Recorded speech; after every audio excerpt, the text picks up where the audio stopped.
आज हम आपसे बात करेंगे कि त्रिभुज में अगर त्रिभुज के अंदर त्रिभुज बने हुए हैं तो उस पर हम संख्याओं को किस प्रकार ज्ञात करें।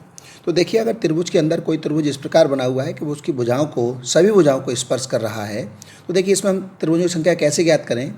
देखिए 1 2 3 4 और एक ये बड़ा वाला त्रिभुज, तो कुल मिलाकर यहाँ त्रिभुजों की जो संख्या होगी वो संख्या होगी 5।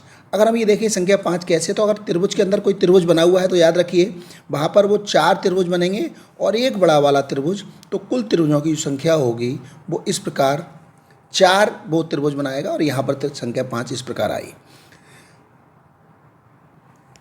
अगर हम यहाँ देखें तो यहाँ देखिए एक त्रिभुज के अंदर एक त्रिभुज ये बना हुआ है तो ये 4 त्रिभुज बनाएगा, इसके अंदर ये त्रिभुज बना हुआ है तो ये 4 त्रिभुज बनाएगा और एक ये बड़ा वाला त्रिभुज, तो इस प्रकार कुल यहाँ जो त्रिभुजों की संख्या होगी वो संख्या होगी 9। अगर हम इसको देखें तो यहाँ पर 1 2 3 4 5 6 7 और यहाँ पर एक ये बड़ा त्रिभुज और एक यहाँ पर ये वाला बड़ा त्रिभुज, तो कुल मिलाकर ये संख्या हमारी 9 होगी। तो इस प्रकार हम त्रिभुज के अंदर त्रिभुज बने हुए पर संख्या ज्ञात कर सकते हैं। अगर हम यहाँ देखें तो देखिए एक जो अंदर वाला त्रिभुज बना हुआ है ये 4 त्रिभुज बनाएगा, इसके अंदर ये त्रिभुज बना हुआ है ये 4 त्रिभुज बनाएगा और इसके अंदर ये त्रिभुज बना हुआ है ये 4 त्रिभुज बनाएगा और एक ये बड़ा वाला त्रिभुज, तो कुल मिलाकर यहाँ जो त्रिभुजों की संख्या होगी वो कितनी होगी, 13 होगी। तो सेकंडों में हम इसे ज्ञात कर सकते हैं। देखने में आकृति बहुत कठिन प्रतीत हो रही है परंतु आसानी से हम इसे ज्ञात कर सकते हैं। जब त्रिभुज इस प्रकार बने हो वो उसकी बड़े वाले त्रिभुज की सभी जो उसकी रेखाएं हैं उनको स्पर्श कर रहे हो, छू रहे हो। देखिए अगर हम इस आकृति को देखें तो ये आकृति हमें देखने में थोड़ी सी कठिन प्रतीत हो रही है, परंतु अगर हम इन रेखाओं को एक बार के लिए भूल जाएं तो देखिए ये आकृति बिल्कुल इस प्रकार की आकृति है। तो इसमें कुल त्रिभुजों की संख्या कितनी थी, 5। यहाँ पर देखिए जो कुल त्रिभुजों की संख्या हमारी है यहाँ है वो कितनी है, 5। और यहाँ पर अगर हम यहाँ देखें तो क्या हुआ, ये त्रिभुज यहाँ बन रहे थे, ये एक त्रिभुज 2 भागों में विभाजित हो गया। तो हमारे अंदर जो त्रिभुज बना है वो 4 प्लस एक बड़ा वाला त्रिभुज और यहाँ पर एक त्रिभुज 2 भागों में 1 2 1 2 1 2, तो कुल मिलाकर यहाँ पर 6 त्रिभुज और बनेंगे। तो यहाँ इस आकृति में कुल त्रिभुजों की जो संख्या होगी वो हमारी होगी 4 और 1 5 और 6 11 त्रिभुज यहाँ बनेंगे। अगर हम इस आकृति को देखें, यहाँ देखिए अंदर वाली त्रिभुज से कुल त्रिभुज बनेंगे 4, इस वाले त्रिभुज से यहाँ कुल त्रिभुज बनेंगे 4 और एक जो अभी हमने देखा था कि यहाँ पर एक के रेखा खींचने से बीच में इसको बांटने से यहाँ पर 2 त्रिभुज बन रहे थे, तो यहाँ पर 2 और 2 और 2, तो कुल मिलाकर हमारे त्रिभुज बनेंगे 6 और एक त्रिभुज हमारा ये बड़ा वाला।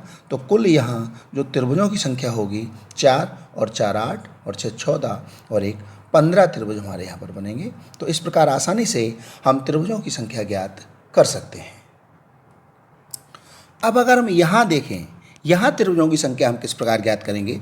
देखिए इस प्रकार की आकृति को अगर हम देखें तो यहाँ पर त्रिभुज की वो जो तीनों भुजाएं हैं, यहाँ पर हर तरफ देखें तो 1 2 3, इधर भी देखें तो 1 2 3 और इधर भी देखें तो 1 2 3, प्रत्येक भुजा पर 3 त्रिभुज यहाँ पर हमें बनते हुए दिखाई दे रहा है। इसको हम सममित संरचना मान सकते हैं।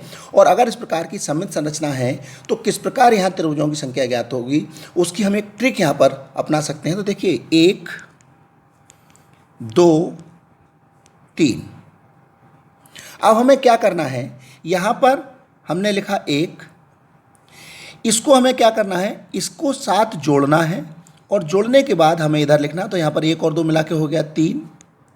फिर हमें इसमें इसको जोड़ना है 3 और 3 को यहाँ जोड़कर हम लिख देंगे 6 और कुल यहाँ जोड़ लीजिए आप, जो हमारे तीनों 1 और 3 4 और 6 10 यहाँ आया। इसके साथ हमें क्या करना है, कौन सी ट्रिक अपनानी है, जब हम इसको गिनना शुरू करेंगे तो यहाँ पर नीचे से ऊपर की ओर जब हम जाएंगे तो यहाँ पर अल्टरनेट क्रम में इसको हम छोड़ देंगे, इसको हम जोड़ लेंगे और फिर इसको हम छोड़ देंगे तो जो हमें जोड़ना है वो हमारी संख्या कितनी है 3। तो इस आकृति में जो कुल त्रिभुजों की संख्या होगी वो होगी 13। तो आसानी से हम यहाँ पर अगर सममित प्रकार की है तो हम त्रिभुजों की संख्या ज्ञात कर सकते हैं।